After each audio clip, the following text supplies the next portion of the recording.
look back in hindsight, everything is 2020. In hindsight, we make mistakes, we're learning from it. In hindsight. Have you ever wondered how discipline and purpose learned in combat can transform civilian life? Rich Brown, a combat service disabled U.S. Marine Corps veteran, executive protection specialist, and founder of Honor Bound Fit, brings those lessons from the battlefield to the boardroom.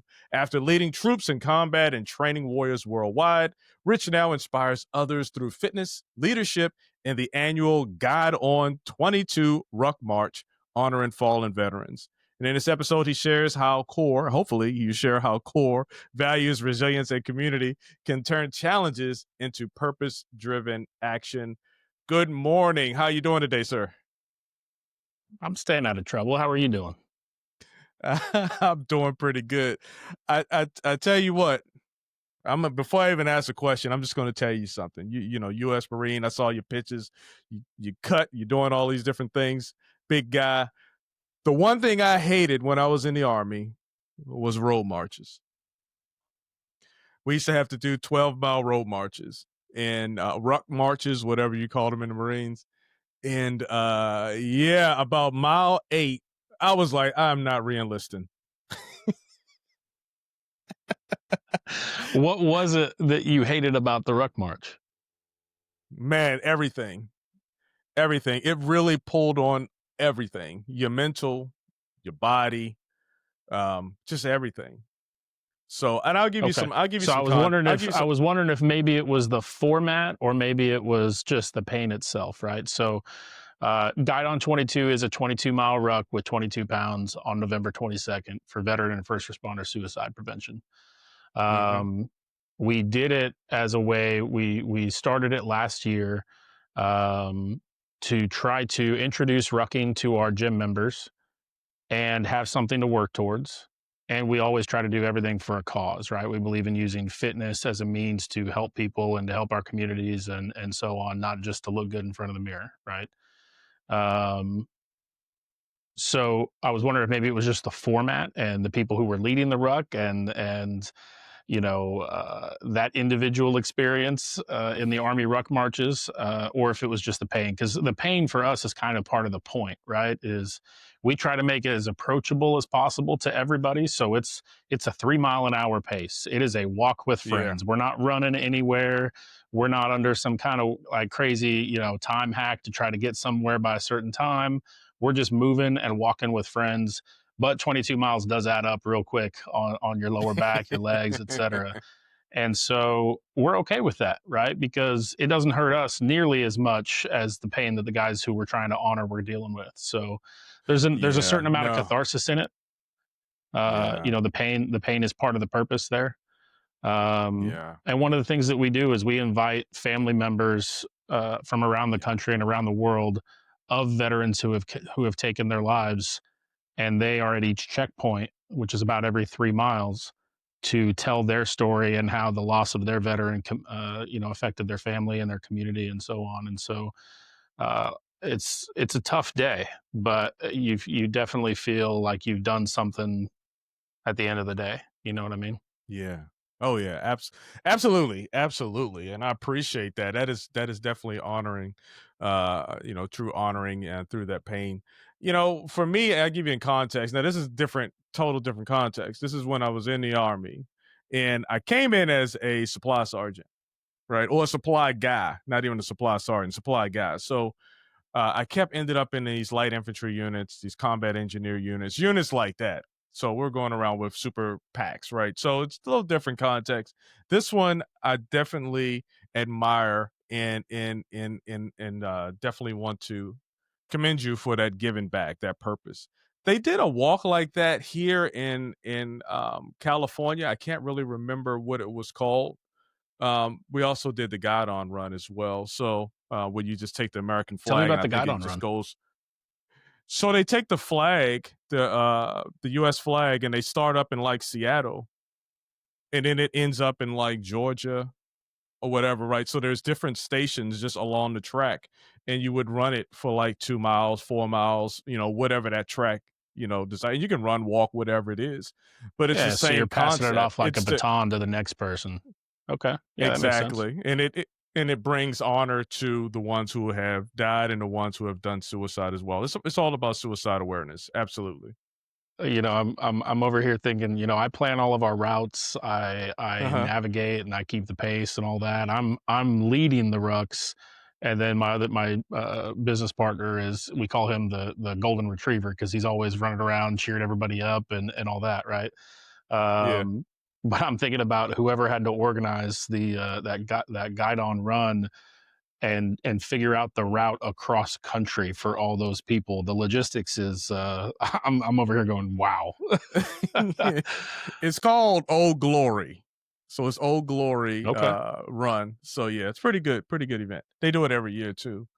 But all right, so this is Hindsight the podcast. So let's start in the beginning, not necessarily beginning, but what inspired you to go and join the Marine Corps, and how did your time in the service like shape who you are today? Sure. I was a sophomore in high school on 9/11.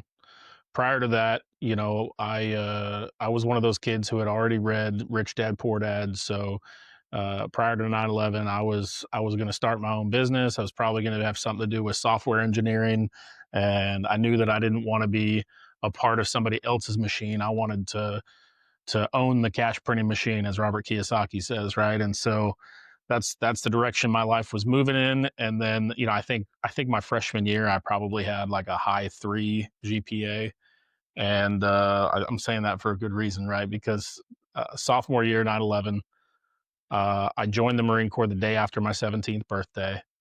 I shipped Wow. out for boot camp 4 days after high school graduation. After 9/11, there was no doubt in my mind what I was doing, where I was going, et cetera. And I completely forgot about being, an entrepreneur and all that kind of stuff. And so much so that I graduated high school with a 1.8 GPA, which is probably the only criteria that I share with Patrick Bet David, is we both graduated high school with a 1.8 GPA. Um, Mm. but yeah, so I went and I scored so high on the ASVAB that my recruiter was like, "You can do anything you want to do in the Marine Corps." And I said, "Okay, I want to fly helicopters." He's like, "You're not going to fly helicopters."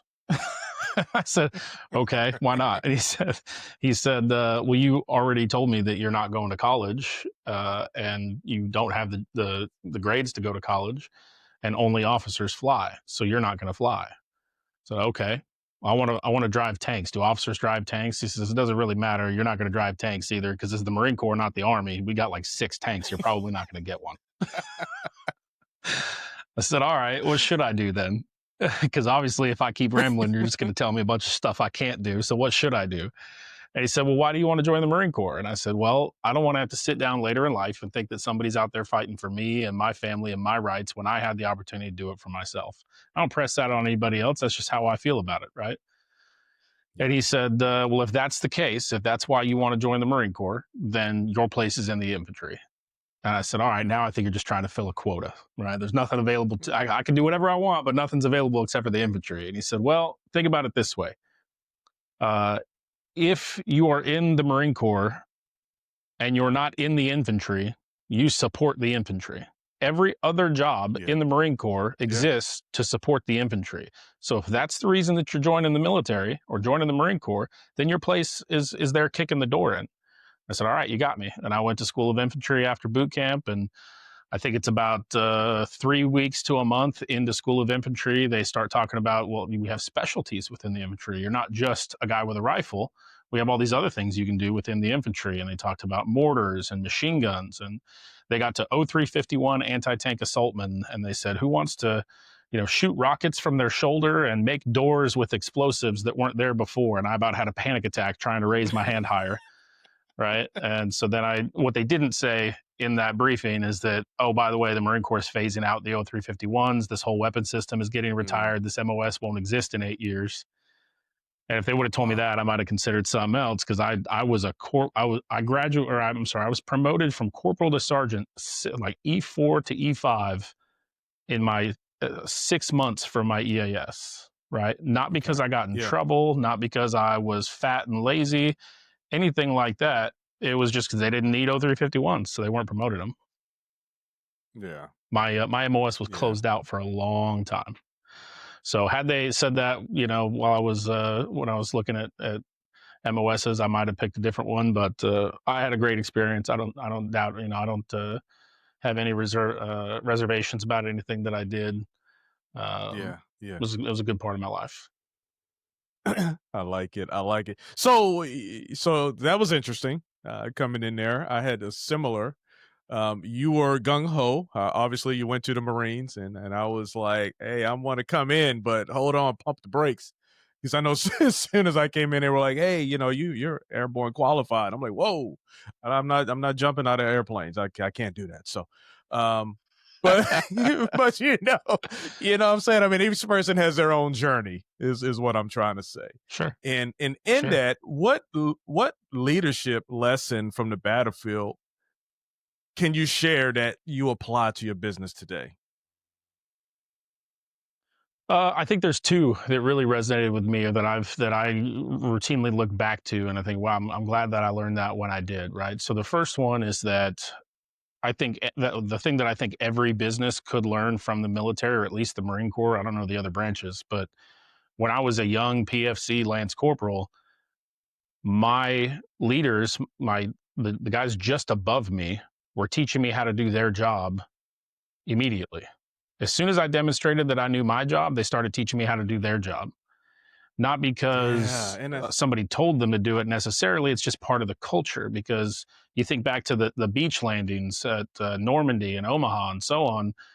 A lot of them didn't get off the boat before they got shot, or before the whole ship got wrecked or whatever. And so in the military, you have to immediately be able to fill the role of the person above you with all the confidence in the world, because they might be the first one to go and somebody's got to step up and take that position. So you better be prepared for it, right? And I think within our culture, within our business, uh, you know, community, I think a lot of people are entirely too worried about keeping their own job, but they don't want anybody to know how to do it. Right. I'm going to yeah, gatekeep is the word that they use. I'm going to keep this information to myself, because if other people could do the job as well as I do, then they wouldn't need me so much. Right. And I think that's right, a really yeah, terrible mindset. I think I try to impress that on other entrepreneurs, anybody running a small business, large business, whatever. I say, you need to look for the people who are willing and able to teach the people below them how to do their job, because that means they're ready for promotion, right? If they got enough mm, time and they're doing their job well enough that they are taking the time to teach people below them, you need to move them up, right? And yeah, take one of those people that they've already taught to do their job and give them that job, right? The other one, yeah. I said I had two. What was the other one? Just that, you look at like the idea behind, like, leaders eat last, right? Mhm, Uh, Good military leaders, great military leaders, don't stand on a pedestal and look down and say, "This is what we're doing, and we're doing it because I said so." uh, Great leaders look at their subordinates and they say, what can I do to remove obstacles from their way so that they can better achieve their mission? Right? What can I do now to make sure that in 2 hours from now, these people are best enabled to do what they need to do? Right? I yeah, think if you're a servant leader, you're probably going to go very far. mhm, mhm, mhm. Those are 2 great examples, and I definitely second that motion. When you gotta train leaders up, you gotta bring leaders up, right? For the same reason, and that's something that you don't always get in the corporate section. You don't get that understanding that everyone kinda needs to be a leader when you're in the military, because you just never know, right? And when you go into the civilian sector, it's every kinda not really, but it has the feel that it's every man for themselves, right? And you wanna hold on to certain Yeah. powers that you feel that you have. So, that's a very interesting one, and I definitely appreciate you reiterating that one, or actually saying it and me Well, and reiterating it. Good. another thing is that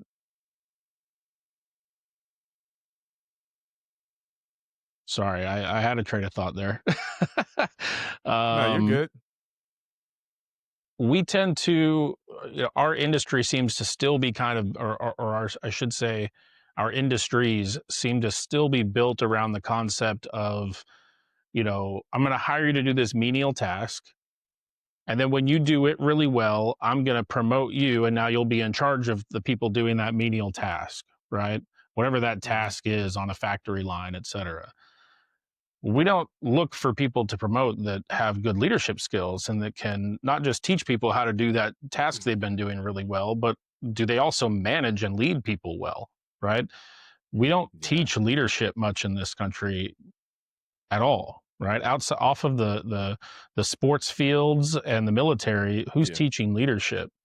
And if they Hmm. do, if it's some college class, they're so far disconnected from the real practical application of leadership that it's just another paragraph in a book. And so, if you can find ways within your business to develop leadership alongside with the skills of doing the job itself, I think you're going to be a lot better off. Yeah. Yeah. So what drove you to start Honor Bound Fit, and how is it different from a typical gym? Yeah, somebody pointed out to me recently that I have not been employed since I was, or I've not been unemployed since I was 18, right? So I Hmm. started Hmm. my first private security company when I had 2.5 years left in the Marine Corps. I was diagnosed with brain damage less than a year after I got to my second duty station. They said, look, you're Hmm. not going to be able to re-enlist to lead troops in combat. We'll let you keep teaching because you seem to be doing pretty well at it, but we're not going to put you in a position with your memory issues where your incorrect memory of what happened could get other people killed. That was a really hard Mm. pill to swallow at first. Yeah. Men especially, we tie so much of our personal worth to our ability to protect and provide and lead and so on, that when somebody tells you, hey, that competency that you thought you had, not quite there, right? It's hard to Mhm. accept. um, so I started my first security company 2.5 years before I got out of the Marine Corps. Most Marines or most military members, when they get out, they immediately start going to job fairs looking for a job. The week I EAS'd from the Marine Corps, I actually set up a table at a job fair to hire other people. Mhm. Um, but it was private security, and I've been Mm. in that sector. I've been doing executive protection and workplace violence mitigation and that kind of thing for about 20 years now. And I have a close personal friend who's part of what I call my tribe. I have four really close friends that I taught with at Quantico. We're all vets. We've all seen combat. We get it. You know what I mean? And that's the tribe. And he's one of those guys. And he had always wanted to start a CrossFit gym. He was a CrossFit certified coach, and he was doing some overseas contracting for some of those big contractors. Um, and he was saving up money to put away to start his CrossFit gym. And as things often go, his wife at the time, found a way to spend all that money, and then they ended up Mhm. divorced a couple of years after he got out of that life. And so as he was going through the divorce, and I was spending more and more time with him because he now had the time to spend with his buddies again. I said, "Hey, bud, when are we going to start your gym?" And he kind of hemmed and hawed about it for a while, and he talked to somebody who he was wearing a CrossFit hoodie to a Black Rifle Coffee, and the manager was like, "Hey, we're trying to network with a gym. Would you like to come out here and do workouts with us, et cetera?" And he's like, maybe. He's like, "I'm actually thinking about starting a gym." And so we talked more about it. And I said, why couldn't we do it by the 4th of July? Because it'd be really cool to launch our gym on the 4th of July. And or he said that, and I said, well, why not Memorial Day? Memorial Day is also his birthday, and there's a lot of workouts that are centered around Memorial Day, whether it's the Manion Wad or Murph or whatever your gym does. But it's significant, right? Mhm. People are prepared to do a workout on Memorial Day. And so we launched Honor Bound Fit in the parking lot of a Black Rifle Coffee on Memorial Day last year, Mm. 2024. And then we started, introducing Ruck in and all that. But Honor Bound Fit it's a strength and conditioning gym. It's CrossFit like in that you have, anywhere from 4 to 12 people working out together with a coach who's guiding the workout. It's heavily based on strength and conditioning, so it's not quite like CrossFit, but then we do have a metabolic conditioning at the end, so it has kind of that feel to it. We joke, we call it CrossFit Mm. rehab because we're fixing a lot of CrossFit athletes. Okay. Hey, so really quick. I want to go back just a little bit because you had to Sorry, I overcome ramble. some No, no, you're good. But I was on to touch on it. So you had to overcome the diagnosis of the brain injury. Was that from something in combat or just a neurological Yeah. Well, issue? I don't know who your audience is, whether I'm allowed to cuss, but I've been hit in the head more times than a homophobic bouncer at a lesbian biker bar. I Mm, taught the Marine Corps martial arts program for 4.5 yeah. years, 5.5 years. Football and wrestling in high school, and then on January 23rd, 2007, I was supervising an Iraqi police checkpoint when a 13-year-old boy drove his grandfather's truck up to our position and detonated it, and Mm, that threw me about 15 feet through the air, severely injured the Iraqi police officers. We were able to save them, but that event is the main contributor to the fact that I have some memory issues I have to deal with. yeah, yeah. And how was that just going not that experience, but from hearing that you couldn't re-enlist? Like, did that put you in a you said that was hard, but you didn't really express it.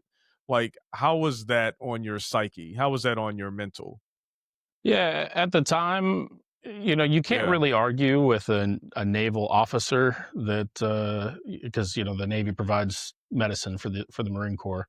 Um, I can't really argue with them. What they say is what they Yeah. say. I could have requested appeals and all that, but um, I taught at the basic school. I asked for that as my reenlistment duty station because I was considering becoming an officer. Mm, I wanted to go through the MESEP program. And by the time I got this diagnosis, I had already kind of considered that maybe that wasn't the path for me because, if you are going from the enlisted side to the officer side, it's probably because you see some things you want to fix. mhm. And I was already starting to see as a combat instructor at the basic school that you have to get really high in the rank system and spend a lot of time in the military in order to make significant change. Lieutenant colonels, brigadier generals, they're all taking orders from somebody, right? Mhm, mhm. So to have real influence in things that you really want to see change takes a whole lot of time and being fortunate enough to get selected for promotion, et cetera. And so I accepted the diagnosis ultimately, and not just the diagnosis, but the um, the sentence, so to speak, right? Yeah. Um, but I didn't like it at first. Like I said, we tend to identify ourselves and we take a lot of pride in our competency, Yeah. and to be told that I'm not capable of leading troops in combat, that's a big part of my identity, right? I'm a combat Yeah. veteran. I've done this, et cetera. And then to be told you can't do that anymore. It's funny too because I consider myself very fortunate, and I've realized this since then over the years that I'm very grateful that I've been able to watch my uncle, who has always been a role model to me, uh, to get older, right? Because he's going on 90 years old Mm, now, but he was a man's man. He was everything that you think of when you think of a man's man, in the sense that he ran his own business, he plowed his own mile-long driveway. If the tractor needed to be fixed, he fixed it. All the things, right? But now he's older and he's got to accept help and have allow people to do things for him, and you see how it's a kick in the gut, right? And I think it's something that yeah. men don't really think about much. I think part of that's because we put our grandparents in old people homes and stuff like that, and we don't see it as much. We kind of disconnect from our grandparents. We don't have them in the house as much as we used to, back in the Mhm. 60s, 70s, et cetera. And I think we're missing out on that lesson because we don't really see that. Yeah. Yeah. That is a great lesson. That is that is a blessing to see, right? I like that. I never really Right. thought of it. And then to your point, you know. All right. So for you, you started your business 2.5 years before you even got out of the military. So it seems like maybe your transition from the Marines to the civilian world was flawless. Is that a bad or a good I don't know assumption? about flawless. It was early. I don't know about flawless. Yeah. So what I what was advice would you give? What advice would you give for other veterans who are thinking about entrepreneurship? Ooh. And don't say start 2.5 years early. No, no, no, I wouldn't. Well, you know, you can always look You at could. finding You ways to could. earn a side income while you're in, and see if you can build that up to something that allows you to make that seamless transition, right? Yeah. Um, don't be intimidated by what you don't know. And you know, I think this goes to not just the veterans who want to start their own business, but all veterans who are either trying to start their own business or looking for employment after the military.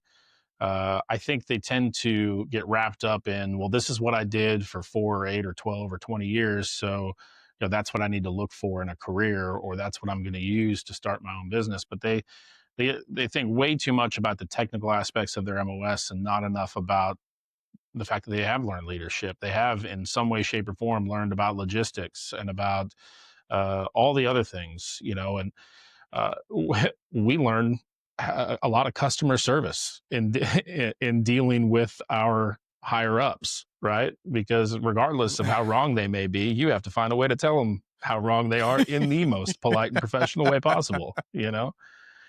So you get all those, you get that education while you're in, and you know, to think that, well, I'm just a grunt and there is no a job for a grunt after service, or you know, I'm very limited to contracting law enforcement or whatever.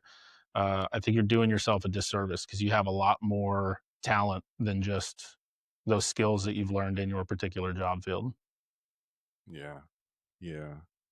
Yeah. All right. I like that. You got some very good perspectives. I never considered how we had to respond, I guess, to leadership in the military as learning customer service. That is amazing. I never thought of that. Isn't it But that is really? I so mean, true. that's what it Yeah. is, right?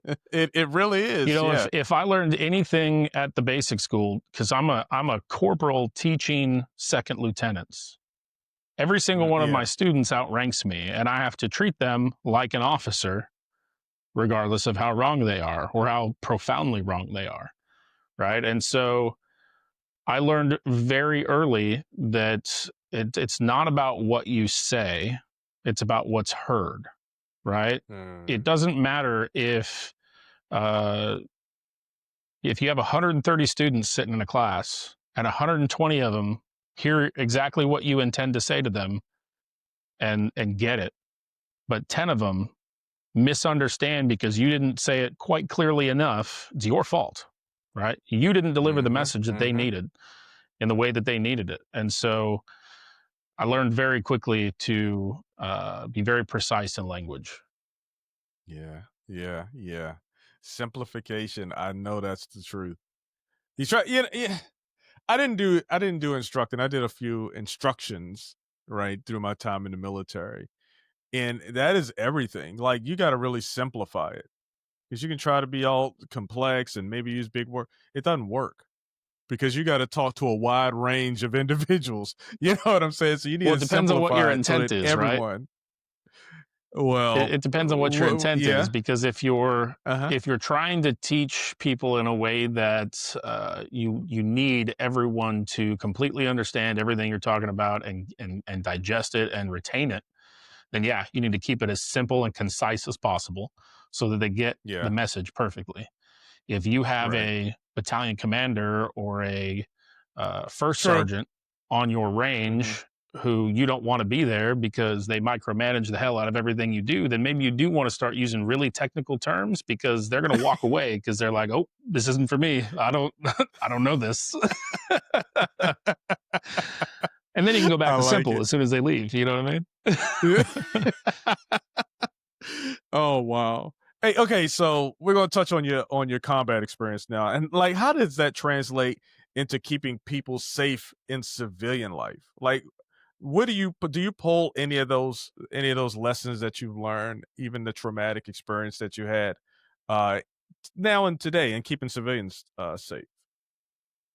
Yeah, there are a lot of parallels. You know, it's not exactly the same, obviously. You don't Right. have, for one, you don't have the resources. I knew a lot of guys who either worked for me or worked with me in the Marine Corps who, this is 15 years ago. So they wanted to go do contracting for Blackwater or Triple Canopy or whoever. And Mm-hmm.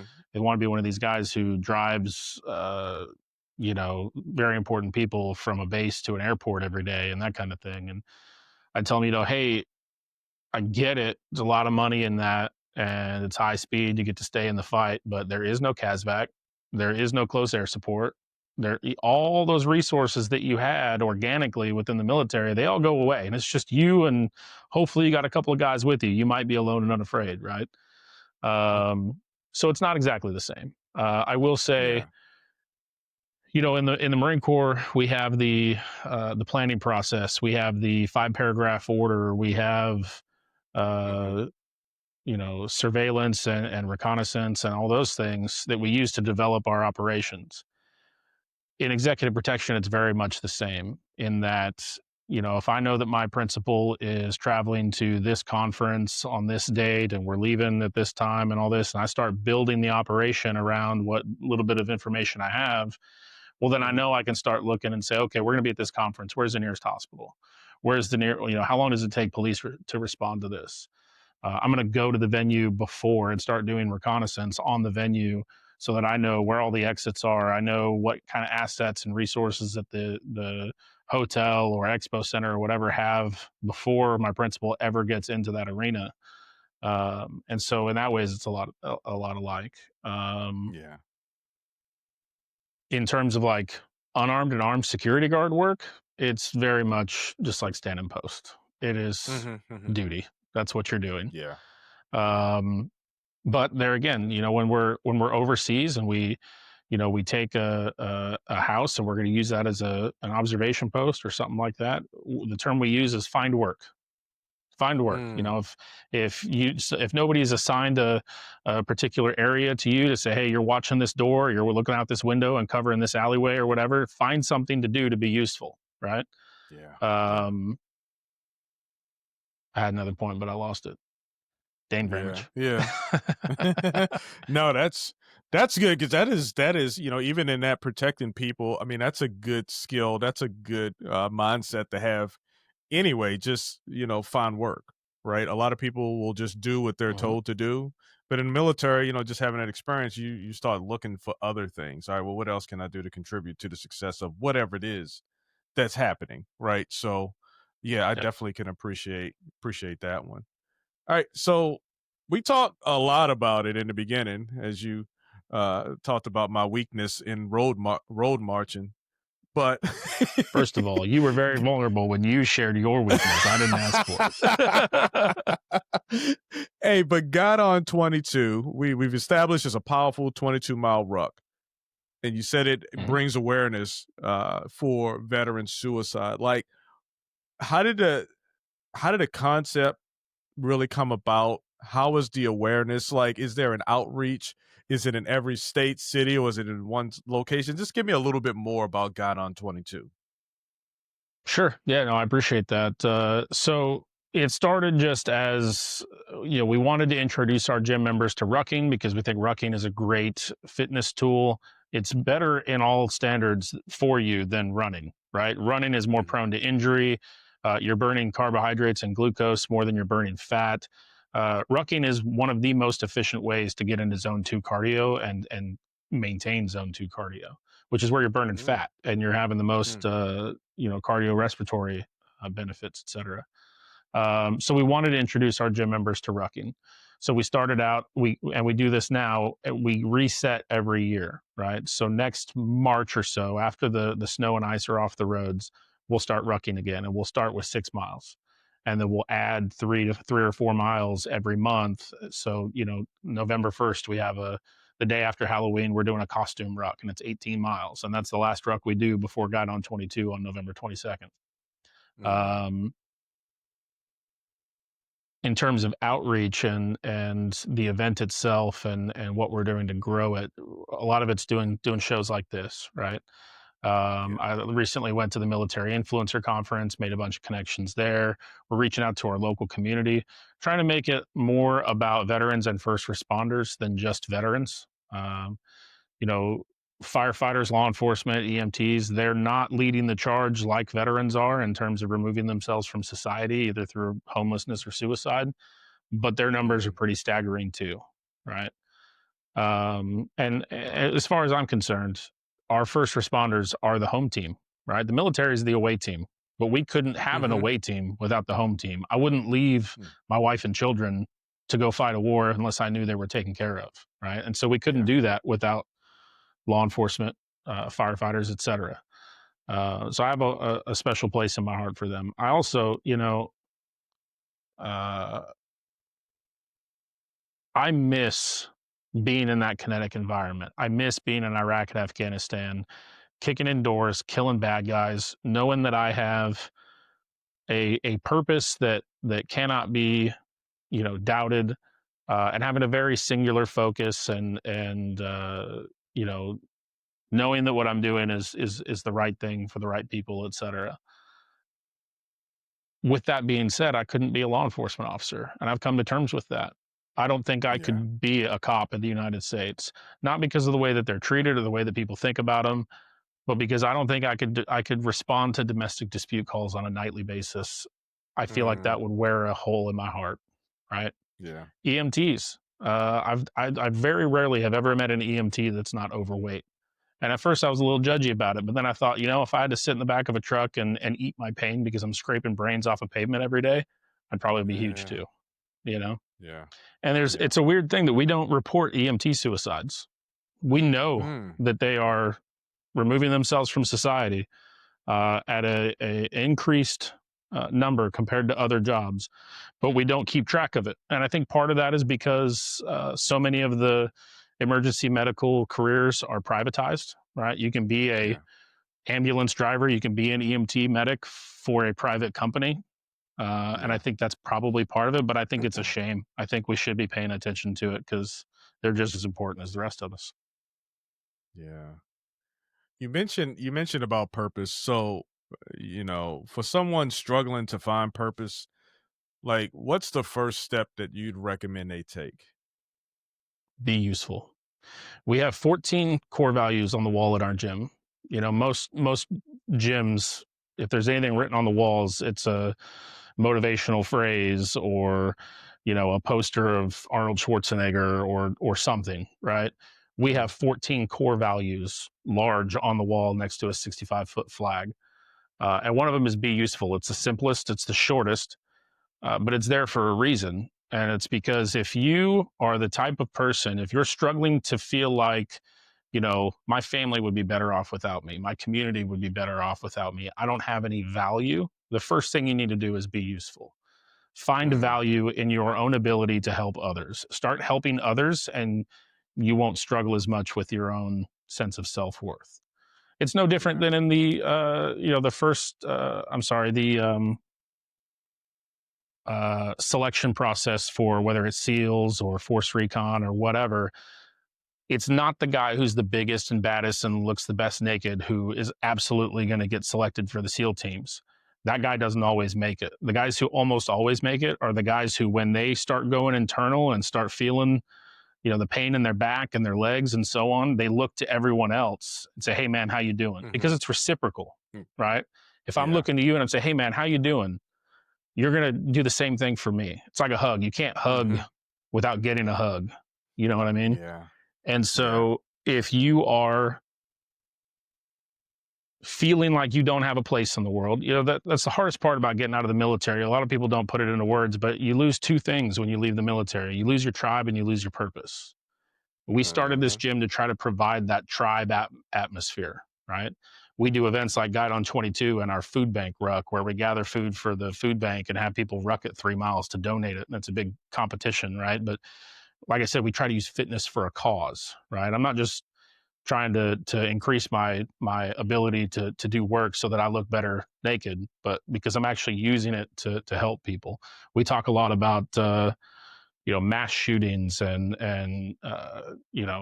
critical mass casualty events and stuff like that, and we talk about well, maybe we should be doing first aid and trauma care type classes from the gym, and we're starting to do that now because mm, it's not about being a hero, it's about having a positive effect on a shitty situation because you've prepared for it, right? You don't necessarily have to be the good guy with a gun who stops a bad guy to be a hero. If you prepare and I think you're a lot more likely to uh, experience a grandfather at a Thanksgiving table who's having a heart attack and being able Mhm, to affect mhm. a situation like that than you're ever going to have an opportunity to stop a shooter, right? So why don't we train for that? Yeah. Why don't we make sure that we're not just making more in the way people, but people who are having a positive outcome on a shitty situation? Mm, yeah. And from your perspective as a veteran as well, what mindset shifts help someone navigate life after the military service? And I'm gonna add something to that. Are the individuals that are at your gym, are they all veterans or anyone's welcome? You know, we want it to be a place for the vet bros. We want it to be a place Yeah. for military members who are looking for tribe, looking for purpose, etc. I have a what looks like an Iraqi security post on top of our office in the gym, complete with a replica Mhm. 50 cal and a mannequin providing security and so on. We have a 65-foot flag in the back of the gym. We have those core values.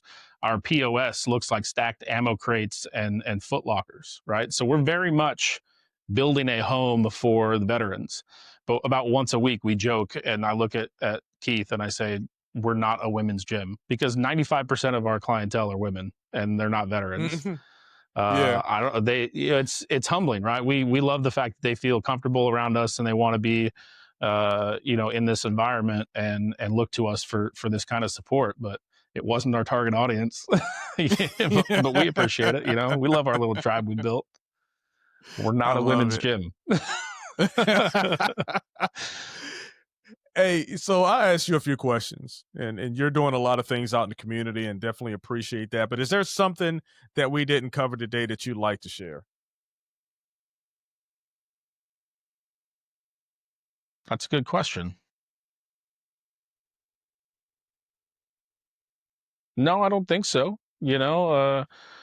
I said, we try to make a Guidon 22 as approachable as possible for everyone. You've heard of a Reverent Warriors?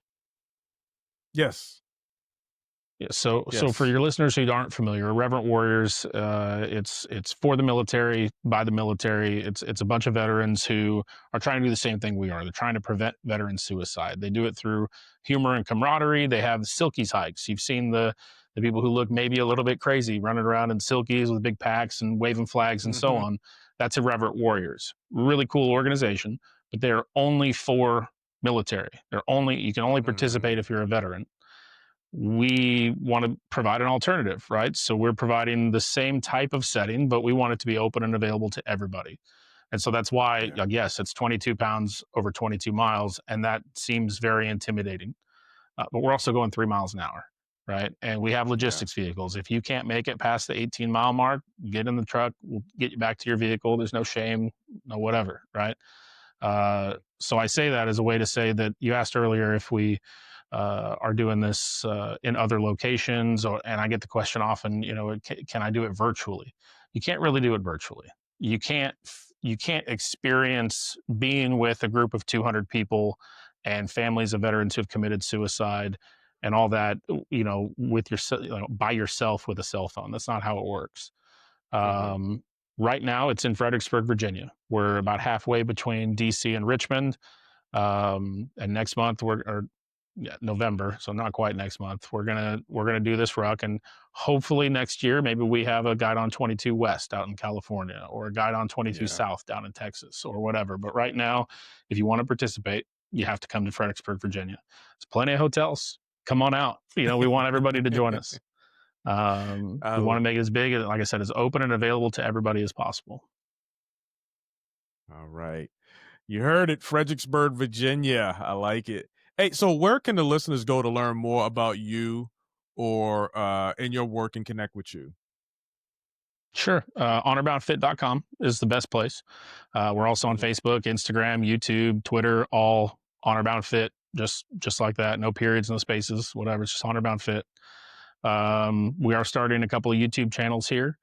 One of them is to spotlight. So we talk about being useful, right, and finding purpose after service. So we're starting a YouTube channel specifically to bring in veterans who are leading nonprofits. They've started a small business, whatever. They've found a worthwhile purpose after service, and just helping spotlight them and showing the veterans who are getting out, like, hey, there is a way. This is how they're doing it. Find your own way.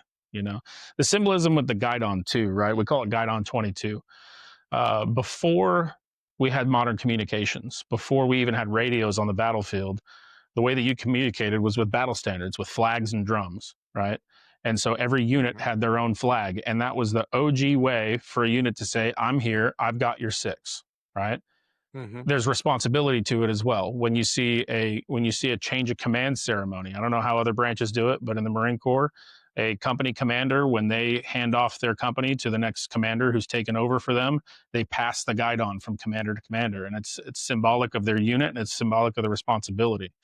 And what we're trying to tell people is that, look, I understand it's the status quo, and it's very accepted that you're going to get out of the Marine Corps next month, you're going to get out of the Navy next month, and you have this mindset of, I'm going to use my DD-214 as rolling paper, and I'm going to play video games and collect disability and just check out from society for the rest of my life. That is the quickest way to isolation, right? Take some time to decompress, but don't isolate, right? And so that's not the same mentality you had when you stood on the yellow footprints or you raised your hand and swore to defend the Constitution. So find that spirit again within yourself and find a new cause, find a new purpose, find some way to be a role model in your community. Pick up your Guidon and lead. And that's a way to end a segment. And Rich, thank you for thanks for sharing your story and insights today, from combat leadership to building community through fitness and Guidon 22. Your journey is a powerful example of purpose-driven action. So I just want to thank you for coming on the show. Thank you for sitting here and talking to me on Hindsight, the podcast, sir. I appreciate you, Lee. It's been great. Awesome. And to our listeners, take the lesson Rich shared, discipline, resilience, and values, and apply them in your own life. And don't forget, also subscribe to Hindsight, the podcast, so you never miss an episode that helps you grow, lead, and be more. I'll see you soon. Bye. That's Hindsight.